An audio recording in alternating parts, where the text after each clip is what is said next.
여러분 안녕하세요.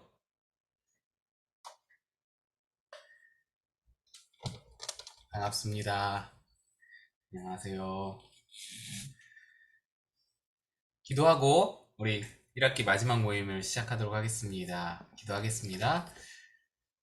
은혜로우신 하나님, 우리 2022년도 시작한 지 벌써 반년이 다 지나가 버렸습니다. 이 마지막 날에, 6월의 마지막 날에 주님께 예배하며 주님의 말씀으로 또 우리를 새롭게 하고자 합니다. 이 자리에 하나님 앞에 그 은혜를 얻고자 모였으니 주님 함께하여 주시고, 말씀을 통해, 찬양을 통해, 기도를 통해서 우리의 마음이 새로워지고 하나님께 더욱더 정돈되어지고, 하나님 말씀이 우리의 모든 잘못된 것을 바로잡아 하나님 앞에 온전히 세워지는 귀한 시간이 될 수 있도록 함께하여 주시옵소서. 주님께 의탁합니다. 예수님의 이름으로 기도드리옵나이다. 아멘. 네, 우리 찬양하도록 하겠습니다. 오늘 함께할 찬양은 찬송가입니다.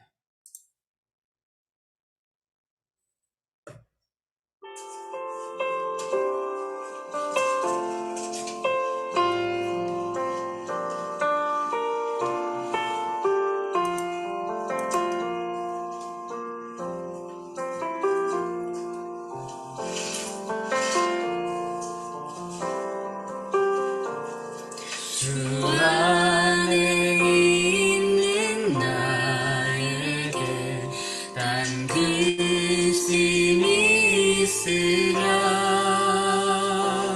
십자가 밑에 나가 내 짐을 풀었네.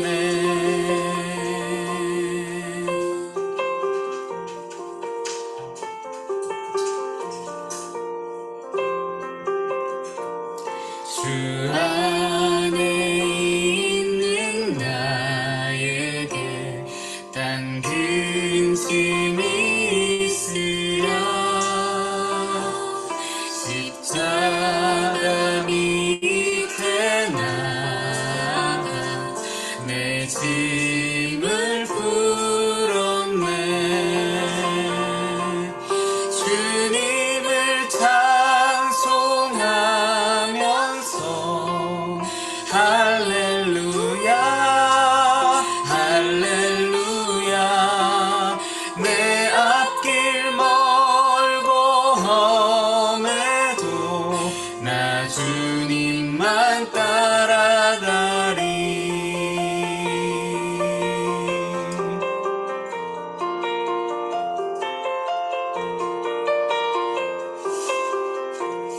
그 두려움이 변하여 내 기도 되었고, 전날의 한숨 변하여 내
날아가기까지는 늘 보호하시네. 주님을 찬송하면서 할렐루야 할렐루야. 내 앞길 멀고 험해도 나 주님만 따라가리. 주님을 찬송하면서 할렐루야 할렐루야. 내 앞길 멀고 험해도 나 주님만 따라가리. 주님을 찬송하면서 할렐루야 할렐루야. 내 앞길 멀고 험해도 나 주님만 따라가리.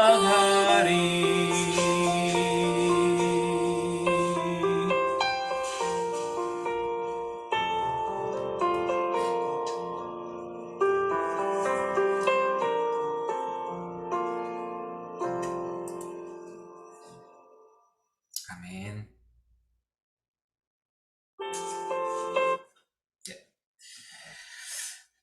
예, 오늘 교재 펼치겠습니다. 우리 1학기 마지막 시간입니다. 우리 2단원 3과를 보겠습니다. 2단원 3과. 제목은 이렇게 돼 있어요. 성령께서 우리 안에 계신 증거. 88페이지입니다.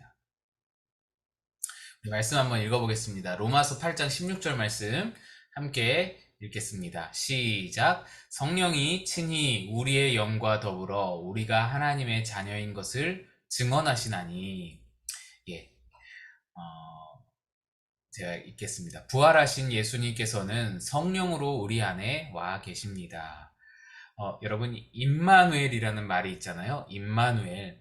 임마누엘 하나님이 완성되신 것이, 그 임마누엘의 약속이 완성되고 성취된 것은 예수님이 이 땅에 성육신 한 것만으로는 미완이었어요.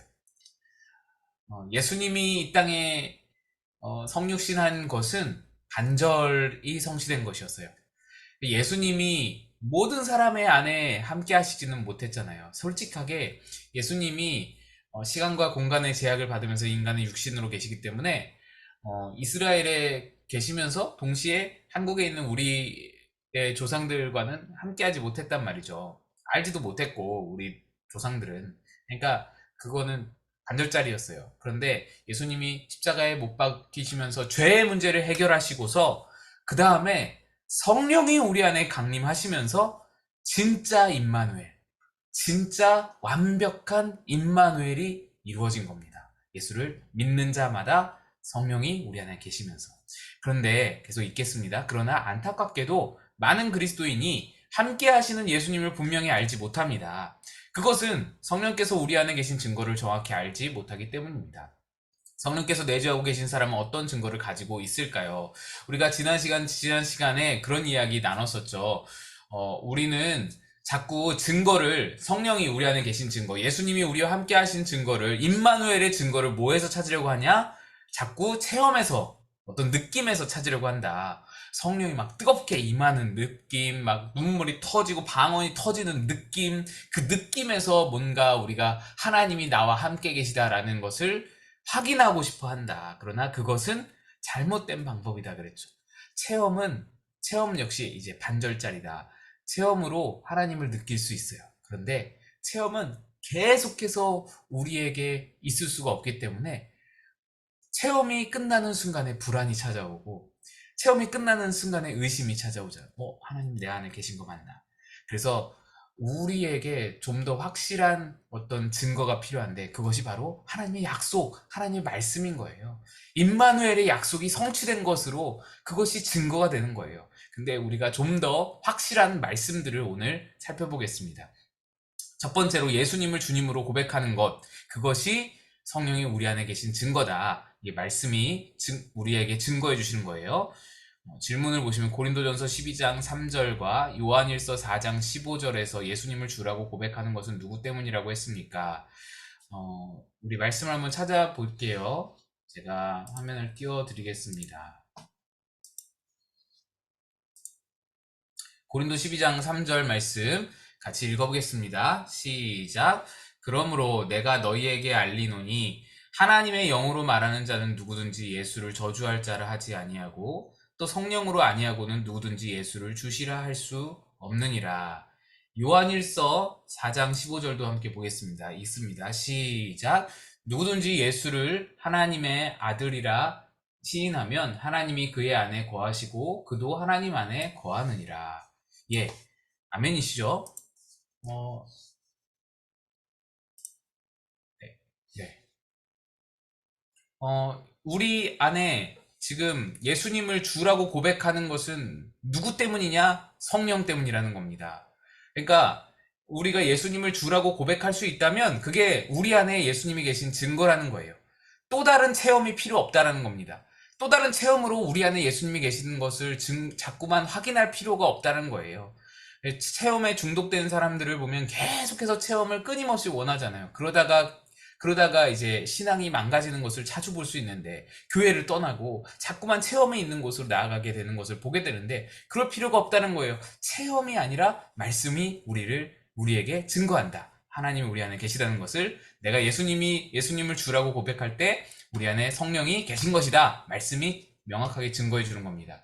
다음 장 넘기셔서 89페이지에 우리에게는 예수님을 주님이라고 부르는 것이 너무나 익숙하게 느껴집니다. 그래서 자꾸만 속아요.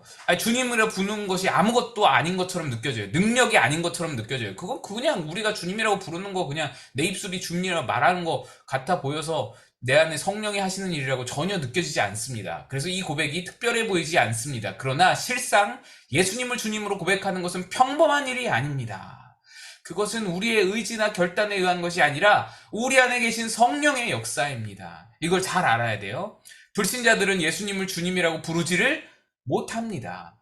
불신자에게 예수님이 누구십니까? 라고 물으면 주님이라는 대답이 안 나오고 4대 성인 중에 한 사람이나 무슨 종교 지도자 중에 하나이거나 그런 신 중에 하나이거나 이런 식으로 대답이 나오는 거죠.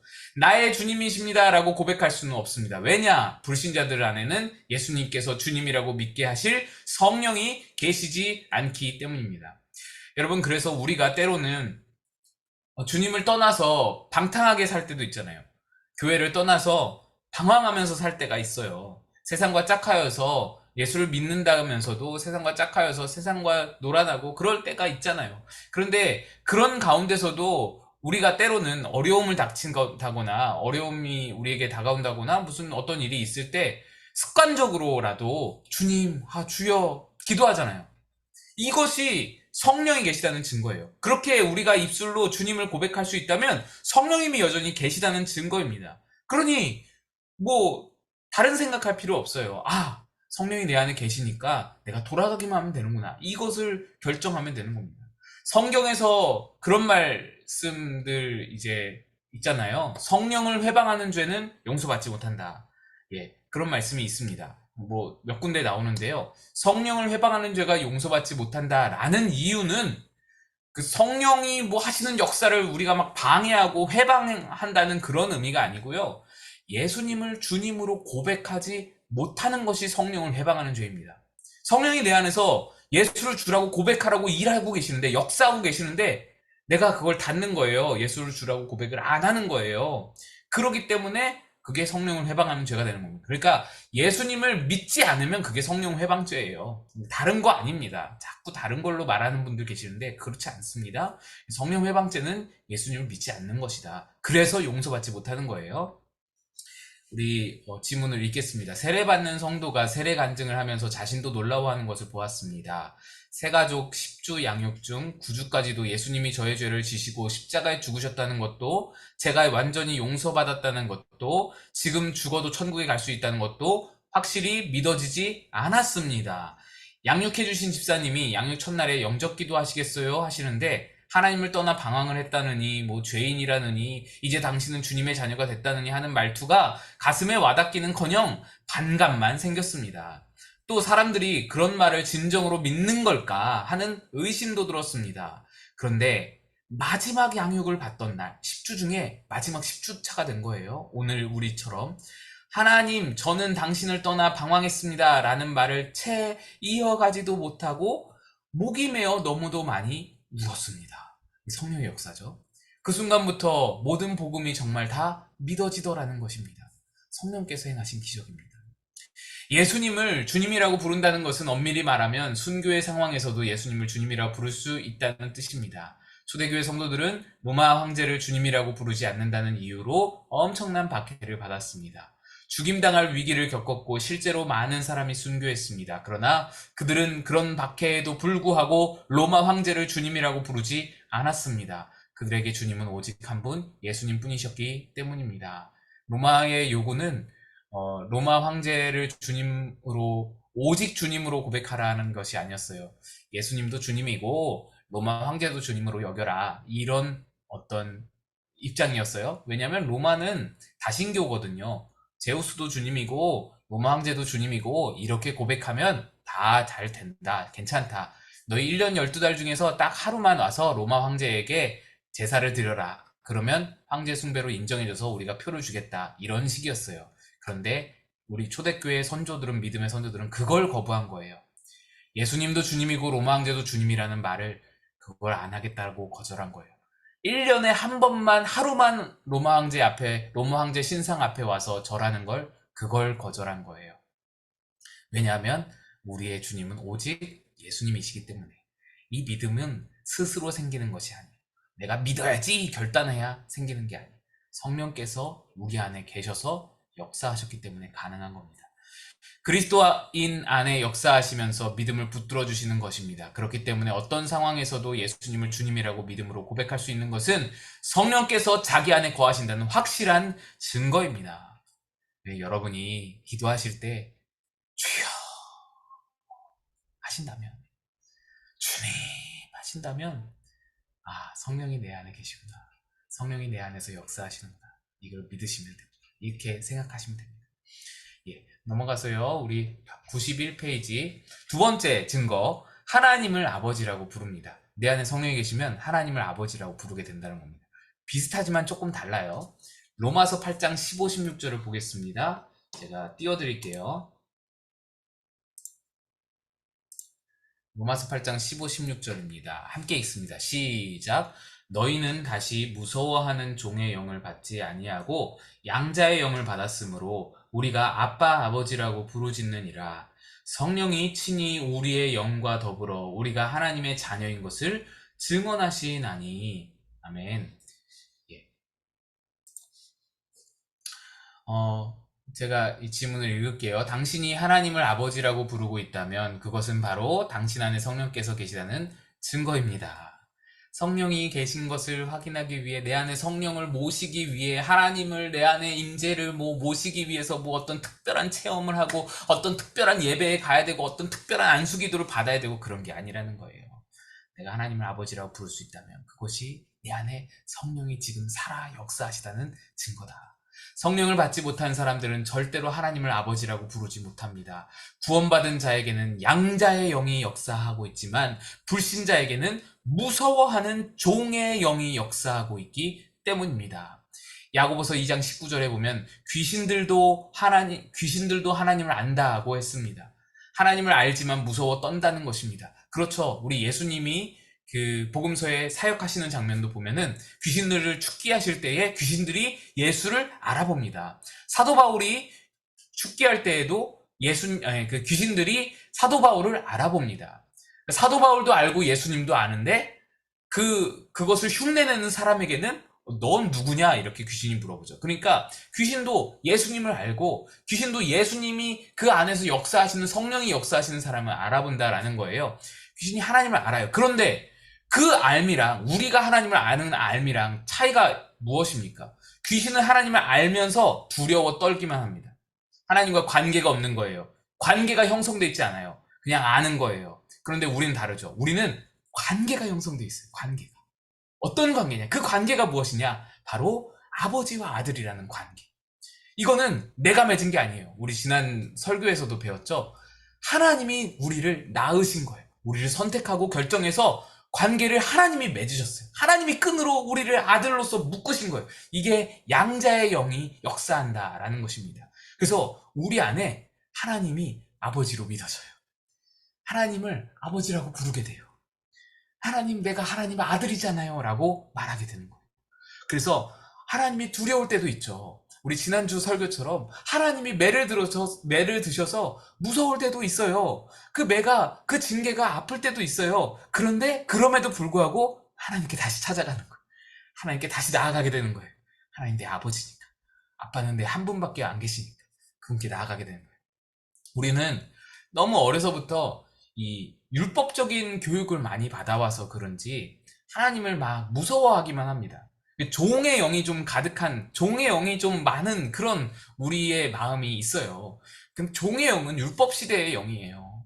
그래서 구약 시대에는 하나님을 향해서 아버지라는 호칭을 전혀 쓸 수가 없었습니다. 구약 성경 아무리 찾아보세요. 하나님을 아버지라고 부르나. 아버지라고 부르는 사람이 없어요. 아무도 없어요. 그 예수님 시대까지도 그랬어요. 예수님 시대까지도 하나님을 아버지라고 부르지 않았어요. 근데 예수님께서 이 땅에 오시더니 갑자기 내가 하나님의 아들이다. 이렇게 말씀하는 거예요. 그러니까 사람들이 깜짝 놀라는 거예요. 이게 무슨 소리냐라는 거예요. 그러면서 신성모독죄에 걸리는 거예요. 그러면서 너는 어떻게 하나님과 너를 동일시하느냐 이러면서 신성모독죄에서 난리가 나는 겁니다. 여러분, 이게 바로 우리가 가진 특권이에요. 이제 우리는 하나님의 참 아들이신 그 예수님께서 자기를 희생하여 십자가에 달심으로써 우리 모두에게 아들의 권한을 나누어 주셨어요. 본인이 가지고 계셨던 그 아들의 권한, 예수님 한 분에게만 있었던 아들의 권한, 아무도 아들의 권한을 몰랐던 그 세상에서 본인만 가지고 계셨던 아들의 권한을 그 십자가의 보배로운 피로 우리에게 다 나눠주셨어요. 한 명 한 명에게 다 나눠주셨어요. 그래서 그를 믿는 그 믿음이 예수님을 영접하기만 하면 그 양자의 영이 우리에게 임하게 되는 겁니다. 놀라운 것은 다윗이 이걸 알았어요. 다윗이라는 사람은 구약시대에 살았는데 구약시대에 이걸 알았어요. 정말 놀라운 영성가예요. 다윗은 정말 굉장한 신앙의 사람인 거예요. 그가 행한 죄악, 범죄, 여러분, 우리는 이것을 바라보면서 다윗을 이렇게 좀, 이렇게 별로 믿음의 사람이 아닌 사람으로 평가하는 분들이 계신데, 아니요. 다윗은 정말 놀라운 영성가예요. 그의 그 마음 중심에 하나님을 아버지로 보고 있었어요. 너는 내 아들이라 내가 너를 낳았도다가 다윗에게도 해당되는 말이라고 말씀드렸잖아요. 하나님을 아버지로 부른 구약에서 거의 유일한 사람이에요. 또 하나님께 사랑한다고 고백한 사람이 거의 유일하게 다윗밖에 없어요. 사랑한다는 말이 안 나와요. 근데 시편에는 나의 힘이 되신 여호와여 내가 주를 사랑하나이다 고백하는 거예요. 사랑을 고백하는 거예요. 하나님과의 관계에 초점을 맞춘 사람이 어떤 그 종의 영을 받아서 하나님의 율법을 지켜야 되는 그런 어떤 주종 관계에서 벗어나서 하나님과 아들의 관계로 나아간 사랑의 관계로 나아간 사람은 거의 다윗이 유일한 거예요. 그래서 놀라운 사람인 거예요. 다윗을 계속 연구하고 다윗을 배울 필요가 있는 게 거기에 있습니다. 그 관계로 들어가면 모든 것이 해결이 되는 거예요. 그래서 이 하나님이 내 아버지 되심을 고백하면서 지난 설교처럼 매를 맞아도 매를 맞아도 그 품으로 달려가는 거죠. 그게 바로 성령님인 거예요. 성령님이 다윗 안에서 역사하신 거예요. 양자의 영인 거예요. 양자의 영이 그 다윗에게 역사했던 양자의 영이 예수님에게 역사했던 양자의 영이 지금 우리들에게도 역사한다는 겁니다.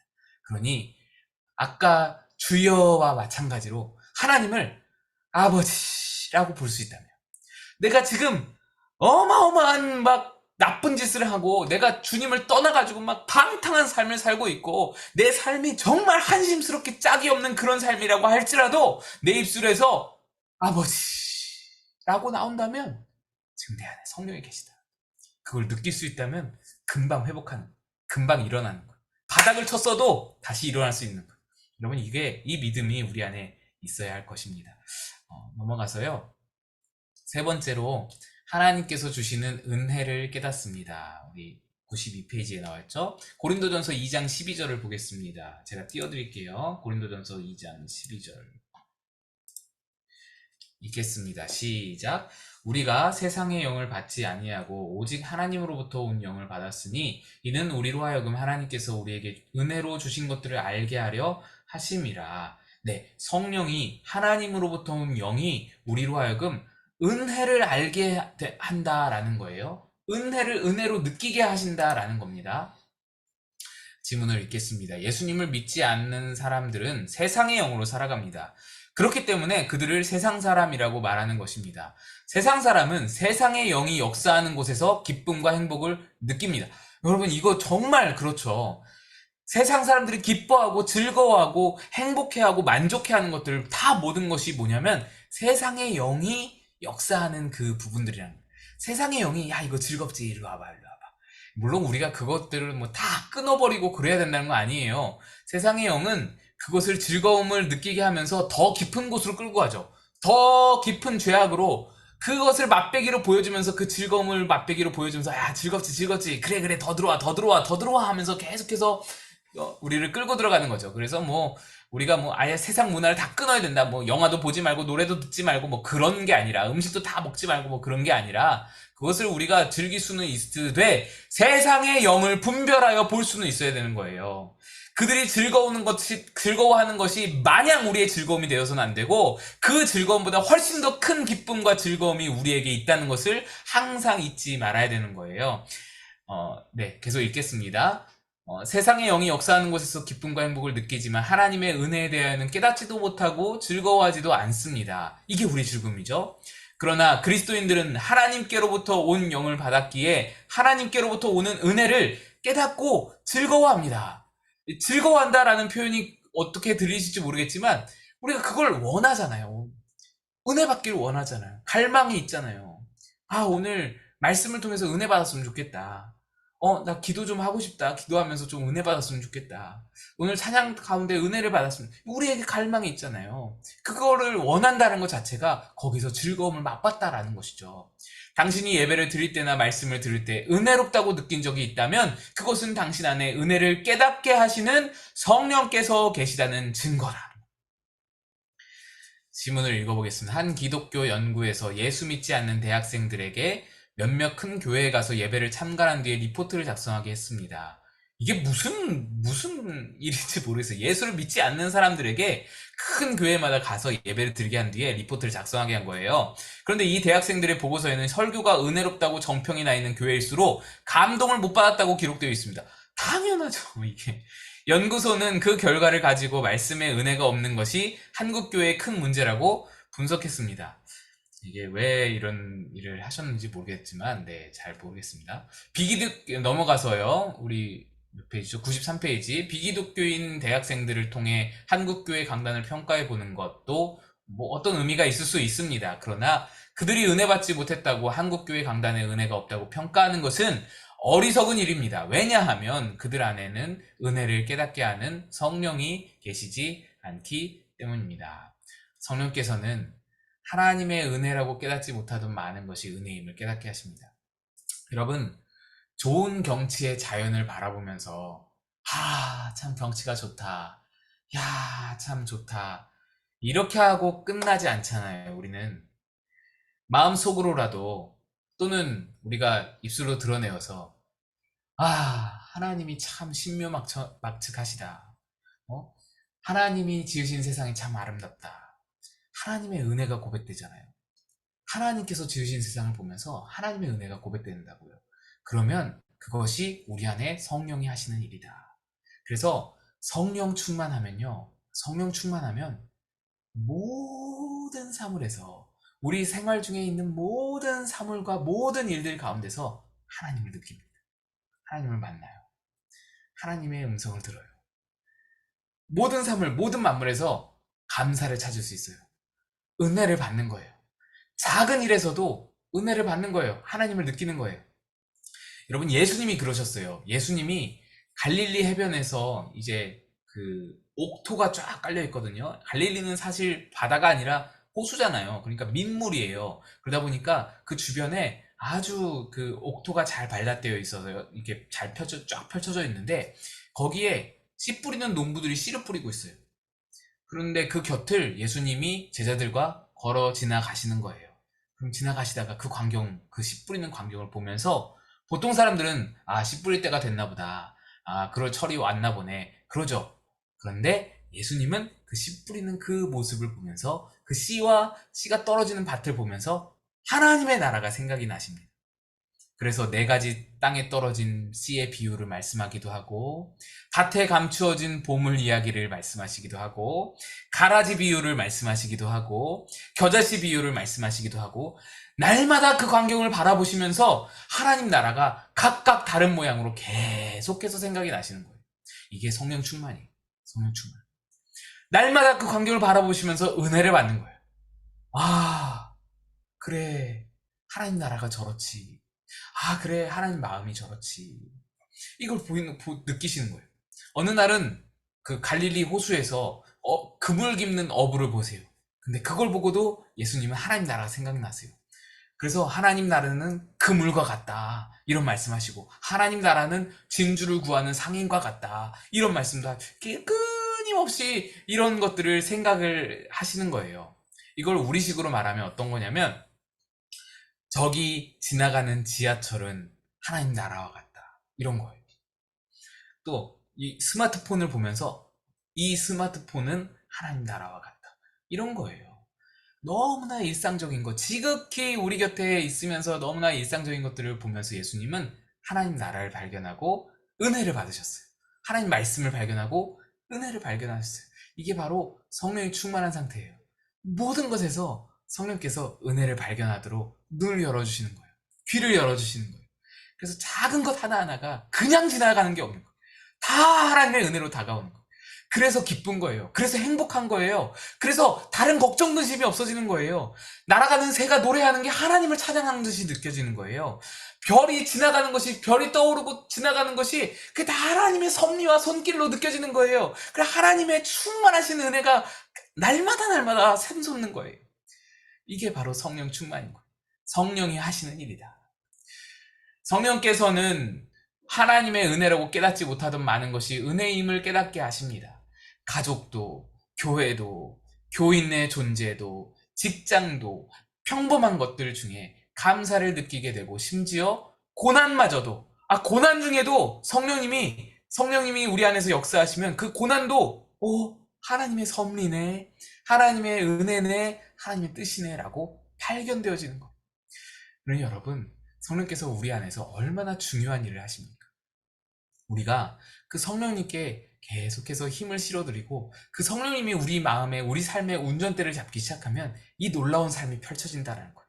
성령이 우리 안에서 일하기 시작하면, 마음껏 일하기 시작하면, 지금 우리가 성령 충만하지 못하면 성령님이 마음대로 일하시지 못해요. 왜? 우리의 탐욕이 자꾸만 성령님의 자리를 뺐거든요. 우리의 욕심이 자꾸만 성령님이 일을 못하게 막거든요. 방해하거든요. 성령님이 우리 안에 계신 건 맞는데, 내주하신 건 맞는데 성령님이 역사를 자꾸 못하시는 거예요. 내 탐욕이 앞서다 보니, 내가 다른 방향으로 가다 보니까.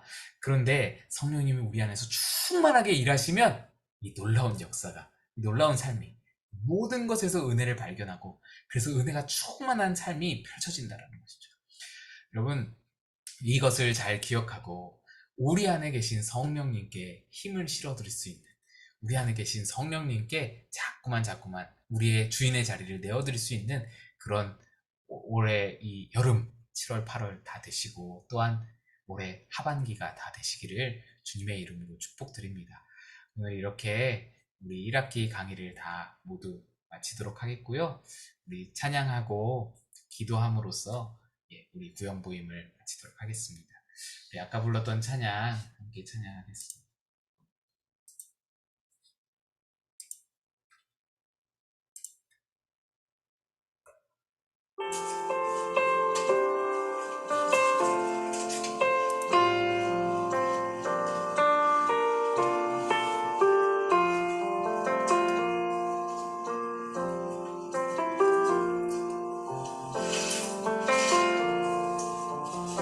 주 안에 있는 나에게, 주 안에 있는 나에게 딴 그 근심이 있으랴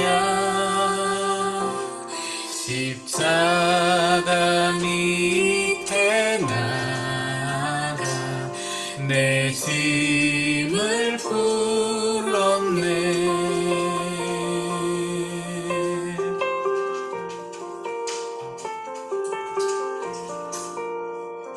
주 안에 있는 나에게 주 안에 있는 나에게 딴 근심이 있으랴 십자가 밑에 나가 내 짐을 풀었네. 주님을 찬송하면서 할렐루야 할렐루야 내 앞길 멀고 험해도 나 주님만 따라가리.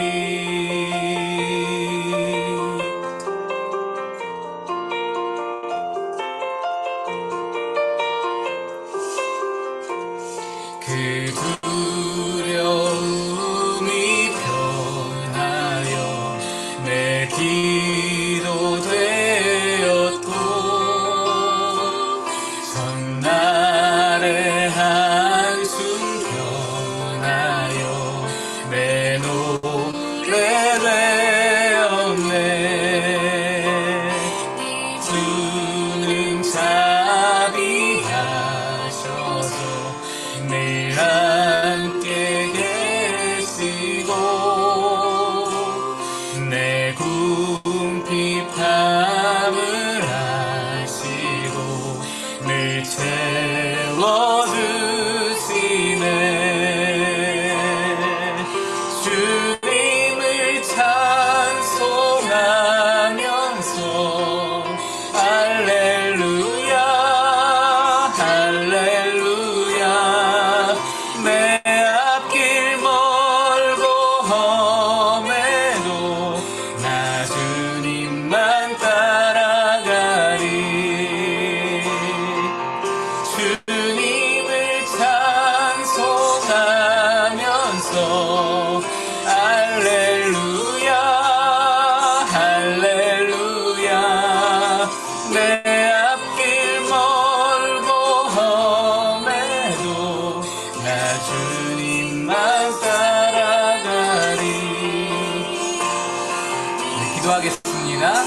하나님, 우리 안에 계신 성령님을 우리가 바라보면서 그 성령님의 역사하심으로 성령 충만한 삶을 살게 하여 주소서. 내 안에 계신 성령님께 주인의 자리를 내어드리고 항상 그분을 의지하면서 그분 뜻대로 나아가게 도와주시옵소서. 그래서 모든 일 가운데서 은혜를 받는 우리가 되게 도와주소서. 함께 기도하며 나아가겠습니다. 하나님 아버지, 우리 안에 계신 성령님을 믿게 하소서. 하나님의 말씀으로 우리에게 증거하셨습니다. 임마누엘 하나님, 성령이 우리 안에 계시다는 것을 증거해 주셨습니다.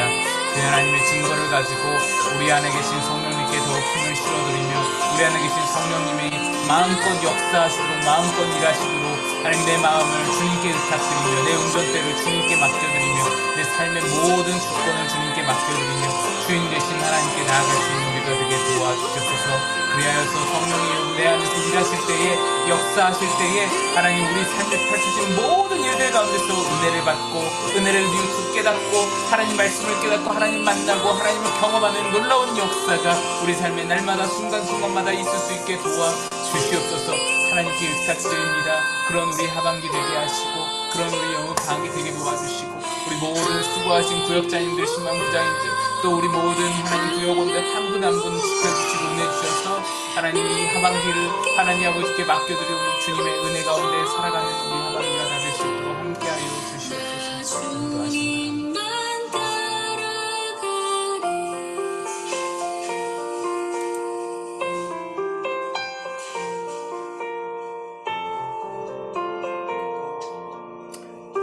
네, 우리 주기도문으로 모든 모임 마치도록 하겠습니다. 주기도문 하겠습니다. 하늘에 계신 우리 아버지, 아버지의 이름을 거룩하게 하시며 아버지의 나라가 오게 하시며 아버지의 뜻이 하늘에서와 같이 땅에서도 이루어지게 하소서. 오늘 우리에게 일용할 양식을 주시고 우리가 우리에게 잘못한 사람을 용서하여 준 것 같이 우리 죄를 용서하여 주시고 우리를 시험에 빠지지 않게 하시고 악에서 구하소서. 나라와 권능과 영광이 영원히 아버지의 것입니다. 아멘. 한 학기 동안 수고 많으셨습니다. 우리 특별히 구역장님들, 신방부장님들 너무 고생하셨습니다. 감사합니다. 박수. 다들 고생하셨습니다. 감사합니다. 여름방학 잘 보내시고 9월에 또 다시 우리 온라인으로 만나도록 하겠습니다. 들어가세요. 좋은 밤 되세요.